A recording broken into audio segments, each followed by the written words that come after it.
Good morning, friends. This is Angela from Art of Creation Homestead. And as you can see, we are not in the kitchen today, even though usually you are in the kitchen with me. Today you're in the garden because I couldn't resist. I had to bring you along with me to show you probably my favorite thing to grow in the garden, my favorite thing to eat out of the garden. Well, one of my favorite things to eat out of the garden. And just tell you a little about them because it's an amazing thing. We've done a video on these before. We did a video when we were planting them, remember? If not, I will link that video right there. These are Pinkeye Purple Hull peas. Now, some people call them cow peas, some people call them field peas, some people call them Crowder peas. They're Pinkeye Purple Hull peas, people. So, we don't have a bucket full harvest, but we are going to have a good handful harvest. Or, in my case, a good pocket full harvest, because it's getting a little chilly here these days. So, of the morning I have to wear a jacket, which, as you get to know me, you will realize this. I do not like that. I am a summer person. The only thing good about fall, people, is apple season. Okay, so this is what they look like as they're growing. See, this one's just a young dude. He's just a young dude. So are these, but they will get bigger. And see, the glory of these, they go until frost kills them. They are just amazing. So I'm going to talk to you a little about them as I pick them. You want to pick them when they are, you can pick them at several different stages. You can pick them green and use them as snaps, or you can pick them to shell, which is what I do. And at that point, you can pick them from anything from having just this purple stripe down them. See that purple stripe? You can pick them at just having that and a little bit of purple on them like this one, to being very purple or being completely purple. Or you can wait until they dry and pick them that way. But this is the way we are picking. We are picking them a little young, because I like them that way. They're more tender. There's several things you can do with these. There's several ways you can pick them. Several things you can do with them. Let me get you over here so you can see better with the lighting this morning. See? And see, there's tons more hanging here. They're just hanging everywhere. Literally. We are going to be picking these until frost. See, here's an example. Here's one that got away from me and dried. See, it's very pliable. What we will use this one for is for seed. Which, that's the way you would save these for seed, is you would let them dry to this point and then shell them out and use them as seed. I'll give you a closer look at that. See? See, it's pliable. It's kind of leathery feeling. You can feel the peas inside real good.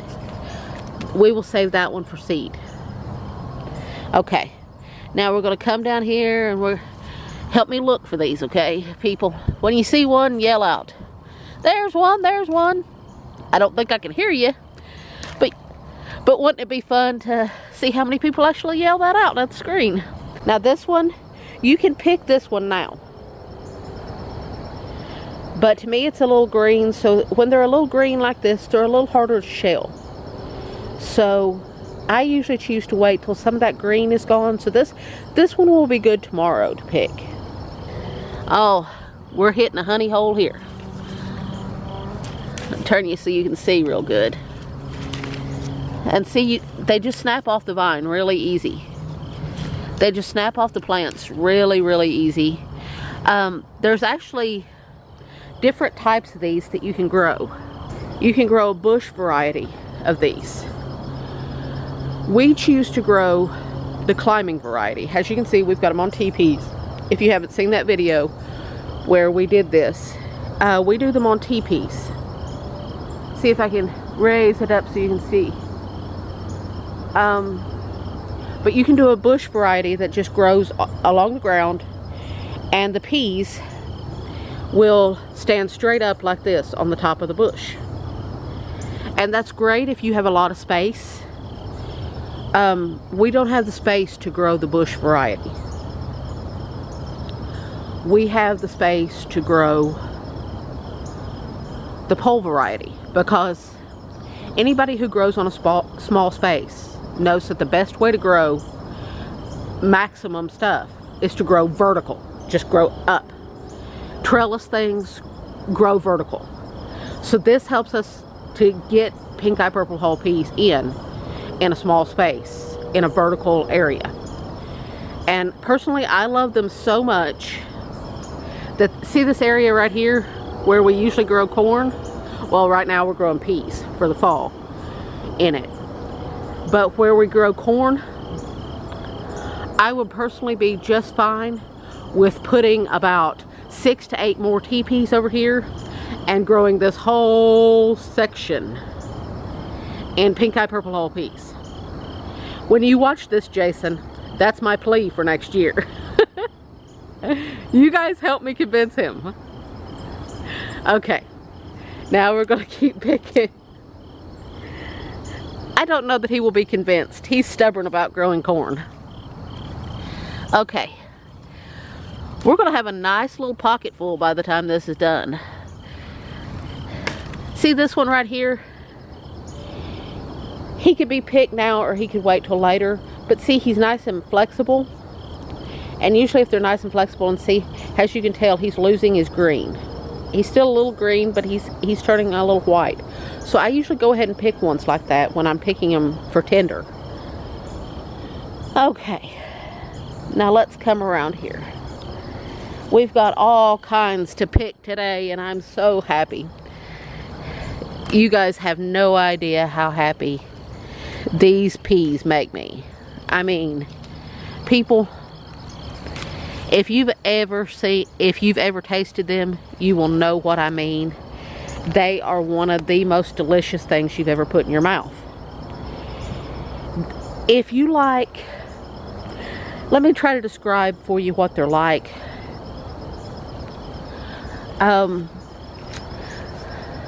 Do y'all like black-eyed peas? Because they are very similar to a black-eyed pea, but I personally think they taste better than a black-eyed pea. I personally think that the flavor is much better than the flavor of a black-eyed pea.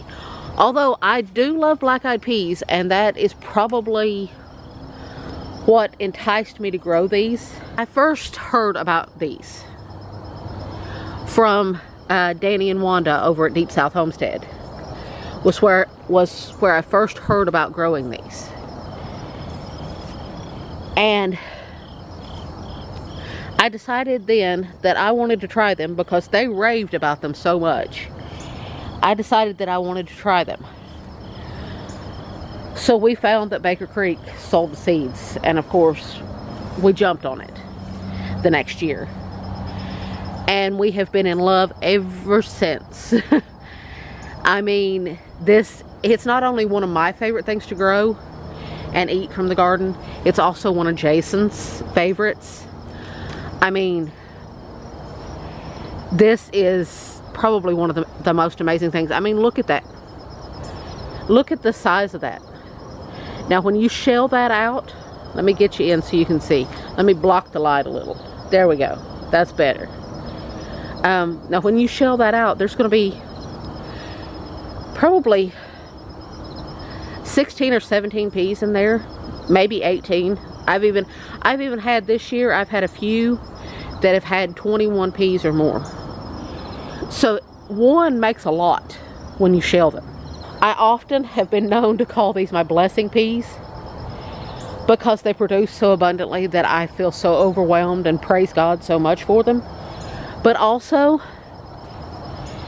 the time that I spend shelling them, I spend that time with God. I mean, it's such a blessing time from God to spend this time working on something that God has provided, because I mean, it's such a blessing to watch these grow and to pick them and to harvest them. They are just such a blessing. Look at those. Aren't those just gorgeous? Sorry, they excite me, people. And we have a pocket full, people. We have a pocket full. Ooh, we almost missed a good one, people. Ain't he pretty? See, let me get you over here so you can see. Ain't that the prettiest color? Ain't that just the prettiest color? They're just gorgeous. And I'll show you what they look like when I get inside.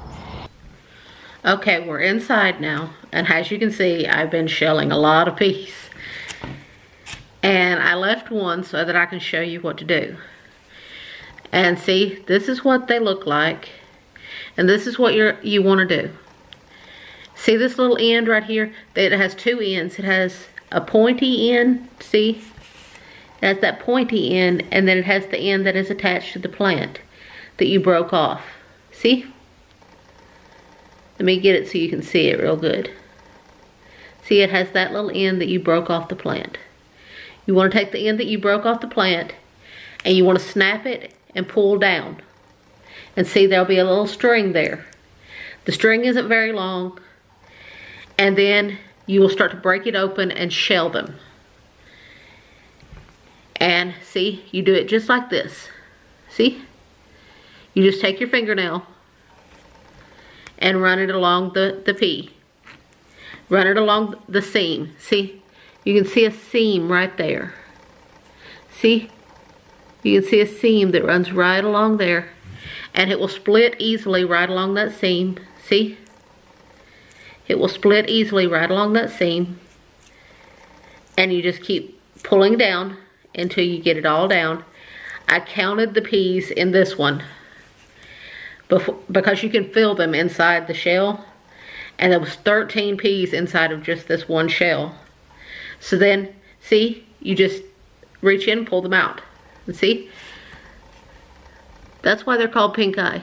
See that pink eye right there? See, like a black-eyed pea is black right there. This has a pink eye. And these are so tasty. Now, at this point, you can see I have a whole lot here. And as you can see, they are kind of green right now. See? They look kind of green. If you let them go till the shells are really, really purple, I mean more purple than this. I mean, that's very purple, well, reddish purple. They can get more so than this. If you let them go, they will turn white. Personally, I like them when they're green like this because I find that they're more tender when you cook them, and they have to cook for a lot less time when they're like this. So at this point you have several options of what you can do with them. What I do with them, I take these, and if there's any debris on them, I'll wash them up and dry them up really good. Then I'll put them into a Ziploc bag or however you choose to freeze your food. I will put them in there, and I just keep adding to that bag until the bag is full. This will add quite a bit of bulk to that bag. Or at this point, you can take these and can them. You can find all kinds of recipes online on how to can them. I'm sure Wanda over at Deep South Homestead has a recipe on how to can these. And you can can them up. And they would be wonderful that way. If you freeze them like I'm freezing them here without blanching them, you just freeze them and keep adding to the bag. When you get a bag full, you can cook them. And you cook them very similar to how you would cook black-eyed peas. But these are fresh. So they're going to take a lot less time. These can usually cook, if you harvest them green like this and tender, they can usually cook in about an hour. The first time I cook some of them this year, I will bring you along and show you how I cook them, show you some of my favorite ways to cook them. And I promise you, you will want to grow these things. They are amazing. They provide so abundantly, and they are one of the most delicious things you've ever put in your mouth. And these shells, see all of these beautiful shells? I wouldn't suggest giving them to your chickens. They're a little too leathery, a little too tough for your chickens. If you have pigs, this is great pig food. If you don't, this right here is going to be food for our compost pile.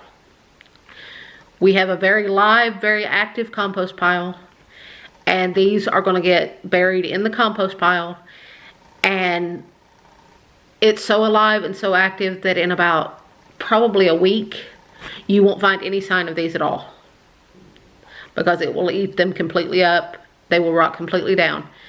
So we're going to use these to help make dirt for next year.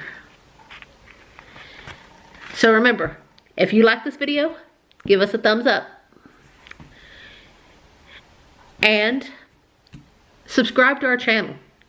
If you want to see how we do all of this on such a small space, and what we're doing next, and what we're growing next, subscribe. And hit that little bell so you get a notification every time we post a new video. Leave us a comment below. We love hearing from you. We love interacting with you. Tell me if you grow these, and tell me your favorite way to cook them and how you freeze them. If you freeze them, or if you can them, or how you preserve them. And if you know someone who may be interested in growing these, share this video with them. And as always, God bless and have an amazingly blessed day.